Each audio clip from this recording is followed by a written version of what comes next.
এই পৃথিবীতে মেয়েরাই মেয়েদের শত্রু, জানেন তো?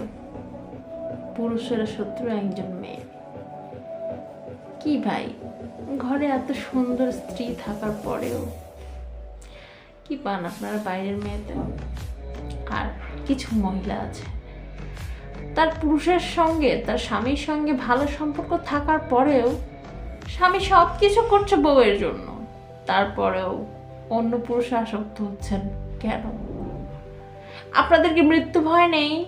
আপনাদের কি মনে হয় না আপনারা যা করছেন তাতে আপনাকে আল্লাহর কাছে যে হিসাবটা দিতে হবে, সেটা মনে হয় না? একবার ভাবুন তো, অন্যায়ভাবে যে কাজগুলো আপনি দুনিয়াতে করছেন, মানুষকে কষ্ট দিচ্ছেন, কষ্টের ভাগিদার বানাচ্ছেন, আপনার কবরের কষ্টটা কাউকে কি ভাগিদার বানাবেন বলেন?